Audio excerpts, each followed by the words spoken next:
Who would have thought that a mild concussion would change my life forever? Well, it changed mine. Hi, I'm Dr. Shuin, a board-certified medical geneticist and cancer genetics researcher who specializes in helping patients live healthier and longer. Today, I want to share with you my own journey about a concussion I had, and hopefully this helps those who may be facing a similar circumstance. Even as a medical professional, I found it challenging to navigate our medical system. And so I want to share with you the obstacles I faced, what I did to overcome them, and how this experience completely reshaped my approach to medicine and life. I have to bring you back to 2010 in Montreal, where it all started, when I was a second-year medical genetics resident, and I had just finished my shift in internal medicine from the Montreal General Hospital. I was about to go home when someone accidentally took my helmet from the residence room. I had an 8 o'clock concert that night playing with the orchestra though, so I stupidly took the risk and biked home without my helmet. A girl dashed across the street and I swerved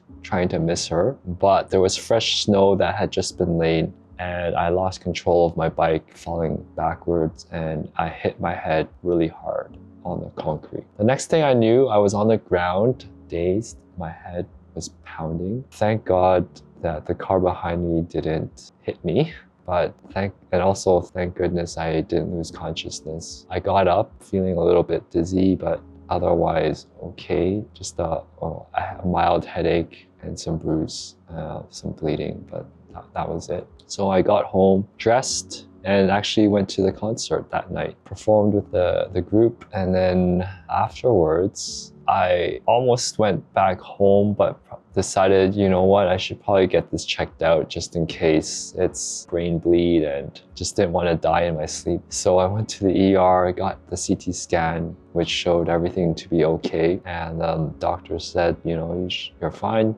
just go home and get some rest. I felt, relief that everything was good, but, little did I know that single moment would change the rest of my life.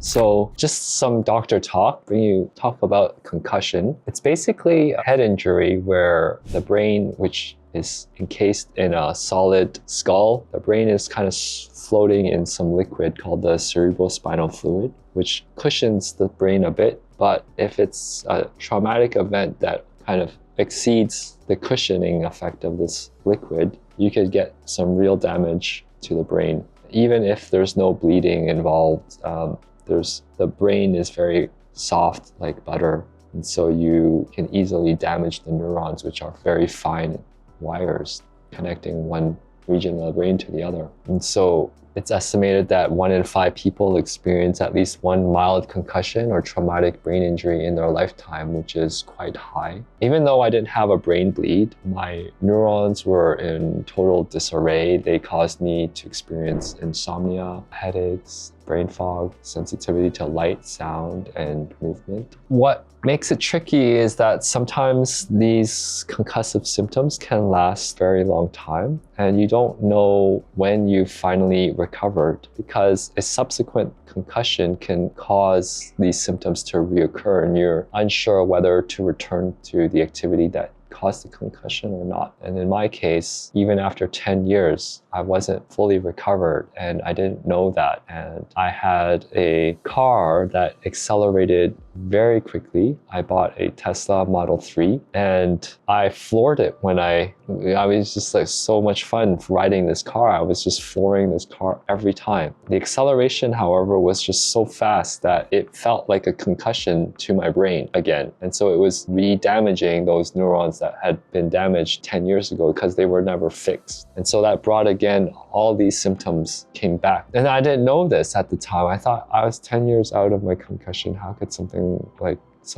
so long ago cause more pain to me? I thought I was completely healed. And so I became very sensitive to movement, light and sound again, headaches. It was just a terrible, terrible time. I couldn't go into any car rides or trains, and insomnia was persistent as well. I would just wake up every night, 3 a.m., 4 a.m., and it was sometimes hard to go back to sleep.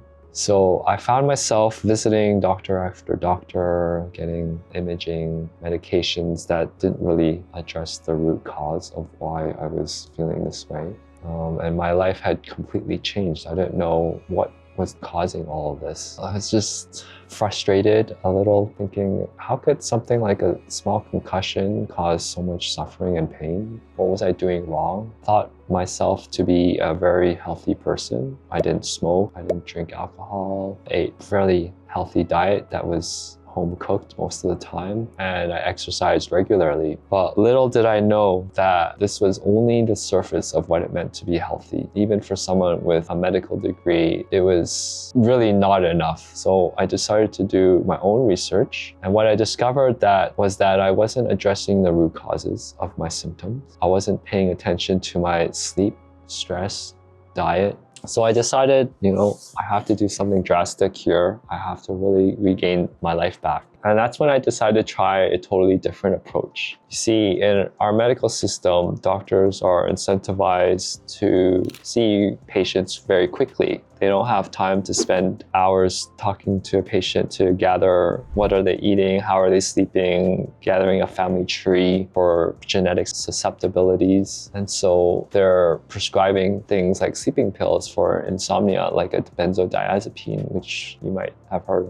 of more commonly as Ativan, and then sent home. However, these medications actually impair sleep quality. They don't really restore the brain to health, and they're also very highly addictive and can cause suicidal behaviors, as Dr. Jordan Peterson would attest. I was also given headache medications like Lyrica. These medications block the pain from being felt. The pain signals from the neurons traveling to the brain, so it's blocking that signal. But you're not actually reducing the underlying cause, you're not treating the underlying symptom. That's when I finally decided, you know what, I need to fix my sleep. I'm gonna get a sleep tracker, which is this Oura ring I have here, and then track my sleep and figure out what's making it better and what's making it worse. And what I found was that the most improvement came from eating a early time-restricted feeding schedule where I'm finished eating by 11 a.m. And I only eat one meal a day, but this gave me the best sleep scores, the best restorative sleep. And that's why I continue doing this to this day. I also improved my sleep hygiene, so I made sure,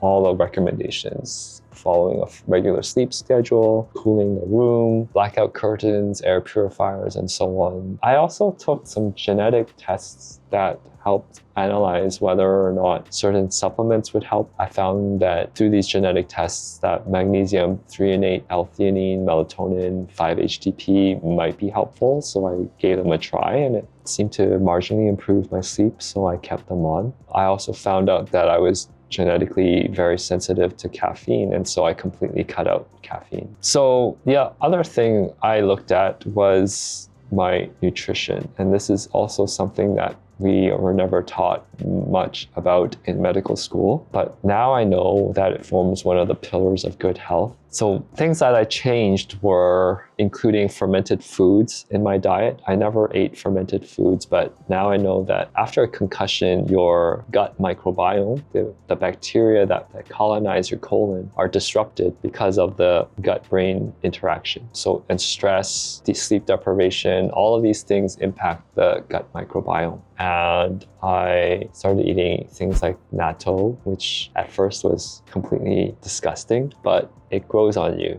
You begin to really like it. Sauerkraut, kimchi, those things really helped improve my gut scores. And then I also ate salads, which I didn't usually eat in the past. So I packed my breakfasts with colorful salads full of antioxidants to protect my brain from oxidative stress. And I avoided things like fried foods, smoked, barbecued meats, which are pretty harmful to the brain. Another thing I did was put on a continuous glucose monitor to track my sugar levels throughout the day. And it was very, very insightful to know what spiked my sugars, because the high sugar levels do impair brain function, and I avoided those foods. So there are so many things that I was learning throughout this journey. And then one thing I could tell you about, for those who are going through a concussion right now, pay attention to your diet, like get your vitamin D and omega-3s